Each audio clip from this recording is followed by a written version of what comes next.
Well, let's get it out of the way with, we were talking on Saturday about incomings and outgoings, starting with Andy Byman. Any more news on what may or may not be happening there?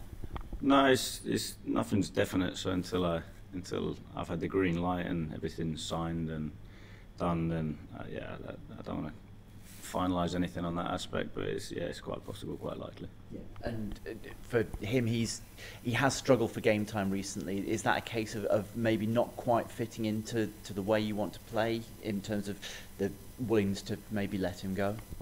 A combination of things, which, to be fair, like I said, I prefer to talk around it once it's definite and then give you the reasons and the exact stuff behind it. So, yeah, I think it's probably one to do in the future if it definitely happens. Fair enough. We'll wait and see on that one. You were sort of hopeful at some point this week of maybe a new face coming in. Is anything moved on with that?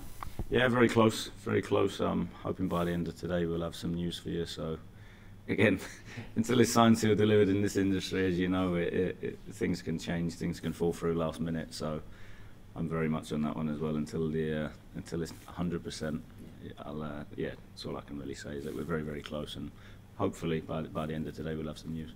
If it is positive, would that be in time for tomorrow night, or are you thinking that would be too quick to chuck anybody in? Yeah, probably too soon for that one. Yeah. And in terms of the boost that gives a squad, just having a new face coming in, it just changes the dynamics slightly sometimes, and can give everybody that little shot in the arm. Yeah, it can do. It can do. I think, again, for me, I'll always internalise everything. I think, the biggest thing is us and how we go about it, our mindsets, our behaviours, our level of confidence, if you want to call it that, where we need to keep that. But of course, naturally, when you bring in new face, new energy, people keen to impress and improve, show what they can do. Of course, it can tend to lead to everybody else raising their game as well. So again, I think it's something that will definitely be welcomed. You like to approach things with very much a level head. After the frustrations, particularly of the second half on Saturday, do you just go through your review process the same as you would if you'd won 3-0, or do you sort of focus on the bits that, like, this is where we need to get better? Yeah, I think a combination. I think the biggest thing for me is understanding why, is understanding where we're at. Again, I think if you look at the game so far and where we've picked up results and some of the games that we found more difficult, I think that there's a consistent pattern with that. So again, I think it's getting clarity, analysing everything. It's not always tactical. Sometimes it can be in-game psychological performance. So it can be that, and again, I think I look at some of the things we're asking the players to do. There's the number of decisions they're now having to make are going through the roof, and that then leads to a higher level of focus required, which is why sometimes I think you can see a lapse in it, which again, when you look at the level of focus in the West Ham game was incredible. So that takes a little bit of time to learn, to develop, to improve, and I think that's the biggest bit in terms of when you're looking for consistency. I know that will come, and I think when it does click and when you do improve the players and develop, so it becomes habit in any type of game, then for me you're in a position where you can consistently perform and pick up results in any style of game. Because I haven't sort of rewatched bits of it in the second half. It wasn't necessarily physical tiredness. I just thought it was perhaps a little bit of mental fatigue, and what you're saying there kind of ties into it. They almost looked, a couple of the players, like they were having to, you could see the cogs whirring out there a little bit. Yeah, and so you have to go through it. It's learning, right? I think it doesn't. You want to learn anything, you have to sometimes go through that struggle. You have to go through that, the challenging period of it. And again, we've spoken about that before, haven't we? And different stages, different periods. And it's, like I said before, I felt it was a little bit. We didn't problem solve well enough. They completely changed everything. So to a certain extent, a few of the bits we spoke about at half time kind of went out the window because of the fact that they made tactical changes, personnel changes, style changes, more direct, more aggressive, press better on a difficult pitch as well. And yeah, for me, it's then we have to be smart enough, be intelligent enough to problem solve and adapt and go, right, what we'd actually spoke around, it needed to look slightly different because of what they did. And again, I think that for me is football is two teams trying to wrestle control and doing it in different ways. And yeah, they're ultimately their control, their style came out and what they wanted it to look like in the chaos, the directness, the transitional element to it. Second half, and again, it's another learning experience. So as much as you want the players to treat every game the same, this is probably not a bad game. Television, Premier League opponents, full house, all the rest of it. That should hopefully naturally help in some of those areas. Yeah, definitely. Look, it's it feels forever ago already, the game at their place. But to be fair, it was obviously the performance level that day was excellent, and it's about now trying to replicate that, and that's ultimately what we're striving to achieve. How do we consistently now make sure that we adapt, we problem solve, and our behaviours where they need to be, so that we can repeatedly hit the level that we know we're capable of. You also had a good look at each other, 8 days ago now. They've got a few injuries. Is that going to impact the way that you approach the game at all? Not massively, no. We can't control what they're going to do, what changes they're going to make. Everything you do is a prediction. So for me, it does shift back onto us. What are the positive things that we did? What were the new things that we might need to do? Especially second half. How do we take a lot of the positivity, the conviction, the bravery, the directness that we showed second half, and start the game like that? And the fact that the players know that they've done it once should hopefully help them with any psychological issues that are coming up against some of these players who do play a level up. Yeah, of course. We spoke about it last time. You can't step on the pitch and carry any fear or, of course, levels of anxiety, but an excitement more than an anxious one. So again, I think that for me is the big bit. Making sure that the level of focus are where our heads need to be, and of course show the level of respect, but not be in awe of anything going to us. And just finally, any injuries, anything picked up at the other weekend that's going to rule anybody out? No, nothing major from the weekend. No. Super. Thank you. You said about the players not quite problem solving, and then you mentioned on Saturday about a tweet that you made at half time that you'll go away and look at and assess, analyse. I just wondered, have you had a chance to do that? And was there anything, when you look back on it from your position, was there anything that you would have liked to have done differently potentially in the second half? Yeah, good question. We made a change a little bit in terms of how they were setting up, with one up top was what we'd spoken around, and just a slight tactical one, which had a good chat with the staff around in terms of reflecting on us and what we do. And to be fair, it's one of those. It felt right at the time, so I still stick by the little tweak that we made, because ultimately when you look at the way that the second half went, I don't feel it was a massive tactical problem that we ended up facing. It felt more in terms of us, like I said, problem solving, but then also when they put two up and they press a bit more aggressively, you have to adapt to what you do. So then it becomes around, you have to think quicker, because you've got, not the same time that we had on the ball first half. So we had to, be more proactive. I think focus has to be higher. And normally, I don't want to keep talking about the goals, were nothing tactical ultimately. So that would be a no then, to the first question. No. Again, like I said, I dissected it, analysed it. For me, I'd do the same. Because you sort of, obviously when Ross comes on, he sort of goes out to you almost were a little bit of a back three, out of possession at times, but you definitely went to a back three in the last 15. Was the second goal, I appreciate it was very quickly after the subs, because Rob kind of came across a little bit too, not wanting to single out individuals, but everyone kind of shifted across a little bit too slowly. I just wondered if they were quite ready for that formation change, because you haven't done it that much in games. It's actually what we played first half. Yeah, right, yeah, okay. So it's the same as West Ham and what we played first half. So it was, for me, again, I didn't see it as being a tactical thing. It was more just, not singling anybody out. It was, as a collective, I felt we were a little bit too passive in that phase, and we ultimately, allowed them too much time on the ball and switched off. But again, like I said, the big bit we have to learn, we have to, channel that emotion, that frustration, that disappointment that all of us have, and ultimately use it to, as motivation to improve. I appreciate it's tied to Andy, so it might be a little bit complicated to answer in a way, but on the assumption that something may happen in terms of him moving on, Jason's obviously captain the team a few games now, Matty's been on the bench. What happens with the captaincy? Yeah, to be fair, it stays as it is in a minute with JMO and 90, and it's something that, again, I think for me becomes a bit more definitive in the future.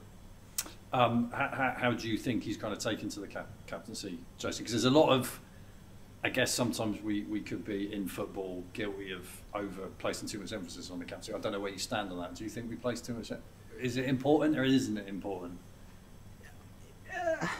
Yeah, there's levels of importance to it, definitely, but more so probably in the relationship I need to have with that person. But okay. Again, I think how we work, I think, and the culture that we create, want everybody to have a voice, so it's not like it's just that person. It's obviously definitely someone that has to be respected by the lads, and at the same point has to be someone that, as a group of staff, we know role models what we want, which in JMO, Andy and 90, we definitely have that. So again, I think in terms of on pitch in game, everybody has to have a voice, everybody has to be vocal, everybody has to lead in different ways, and the perception that a captain has to be a screamer and a ranter or a shouter is not always the case. I think it's probably more someone that takes responsibility in high pressure situations, someone that the lads look to, that when it's going well, not going well, they know is going to step up and deliver. So again, I think it's, of course there's elements of importance to it, but sometimes I think the perception of what it has to be sometimes I think can look different. So you don't see it as necessary as an extra. I mean, it is an extra thing, but not an extra load. Because obviously Jason's still a young guy. I know he's got a ton of experience, and he doesn't play like a 22-year-old. But it is quite. You don't feel that's something that's putting an extra burden on him. No, not at all. To be fair, he's done it before as well, so it's not like it's the first time he's done it. So he's done it previously in his career. So yeah, no, I don't see it as something that's impacting on him negatively. No. Looking ahead to tomorrow, Matty's been left out last few games.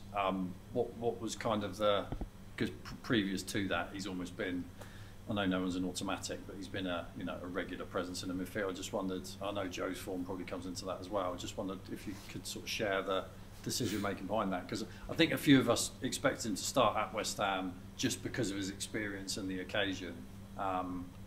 So yeah, I just wondered. Jamo's still really important, I think, in terms of, obviously, I'd looked at the first 11, he started 9 for us. And again, I think it got to such a heavy period with his injury history and where he's at. We knew we'd need to, tweak and rotate, because his minutes were so high for us. And obviously when we did that, it was Watford, which Tails and Joe were outstanding that day. So again, I think, with the demands of the league, when it's so physical, and especially in that area of the pitch, when you look at it, what we've got is 3 really high level competitors in there that bring different qualities, and the big thing is when you tweak it, you change it. You don't. For me, we haven't traded off the level, which has been key. So Jamo's massive. I have a terrific relationship with him. I speak with him a lot. He speaks, in the changing room. I put a lot of responsibility on him having a voice to the group because of the experience and the knowledge he's got. Like I said, he's someone that's important for what we're doing. Saw Mark Sykes coming in today, looked like he was walking pretty smoothly. Is he in consideration for tomorrow? Is that a little bit too soon? Too soon. So he's definitely close. So he's got a follow-up scan middle of the week just to basically check on the healing and make sure everything's okay. And then once that's green lighted, he should be back really soon. It was interesting after the first game. He's a player who tends to speak sort of quite openly anyway. But James Ward-Prowse said that he felt they underestimated you. Often players aren't quite that honest, but I thought that was quite an interesting thing for him to say. You wouldn't expect them to underestimate you the second time. Are you going to have to do anything different, do you think, tomorrow night? Yeah, naturally you might expect a reaction from them in terms of, obviously I know they had a shortened break from what they'd planned, which obviously not ideal for what probably the players had wanted. I think in terms of then, I think sometimes pride can be a little bit dented when you're going out, and if he's saying that, obviously, you only have to look at their level that they hit consistently in Europe and the Premier League to know they're such a strong side that what it shows is everybody can have an off day, everybody can have a difficult day. And again, I think credit to us, I thought our level was extremely high that day, as well as maybe them dropping their level slightly, but at the same point I don't want to take away from anything that we had to do that day. So of course I think we have to expect them to hit the level that they're capable of, and that's exactly what we did in the last game, and exactly what we have to expect tomorrow. That they're a team that are right up there in the Premier League, that have got a huge level of quality and experience in their team. But for me, again, I think that comes back on us in what a great opportunity, what a great challenge, and that we have to relish that in at home with a terrifically hopefully packed, noisy stadium. Do you think then you've almost got to play a little bit better than you did there, if things pan out how we think they might pan out? Yeah, quite possibly. The biggest bit, we have to sustain the level of focus that we showed that day. I thought but also, the bravery. They tried to get after it, but at the same point, we didn't panic under that pressure. We played, we connected, we trusted each other with the ball, which I think is some really important things that we're going to need tomorrow. We have to, of course, against them, you have to be at your maximum level. Thanks, Liam. Thank you. Liam, you mentioned obviously disappointed with the result over the weekend. Obviously tomorrow is a huge game. Do you see it as an opportunity to sort of banish some of those demons quite quickly, really? Yeah, obviously a different game, different challenge, different occasion. But of course, I think every game I'm looking for response and progress. I think that's the biggest bit for me. And again, I think the beauty of for us is that we have that many games in such quick succession that you can't afford hangovers. You can't afford to emotionally get hung up on it. Of course, you have to, there and then it has to hurt, and you have to use it, like I said before, as motivation to improve and get better, so you don't have too many repeat experiences. But I also understand where some of the players are at, and it takes different people different levels of time to progress. So yeah, I'm pleased we got the opportunity to go again quickly after Saturday. The narrative after the first game against West Ham that a lot of people were sort of following was actually, for large parts of that game, you couldn't really tell which side was the Premier League team. You did compete very well and obviously got the draw and have now got the replay. Just how proud actually were you of the team on that day? Yeah, hugely proud. I think, in terms of, I think it was a terrific day for the club as a whole.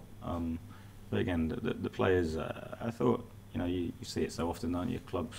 Players can go there, especially going a goal behind so early. I think that in terms of how the game flowed, I thought, it was quite easily, away in front of 60,000 to crumble after you concede after 5 minutes. The game plan can go out the window. All the emotions, all the things that you don't want it to look like could potentially happen. So again, I thought the way we responded, the togetherness, the spirit we showed, and like I said, then at the same time, some of the quality and conviction we showed second half was exactly, I remember saying after the game, some of the behaviours, the traits, the qualities I want the team to show.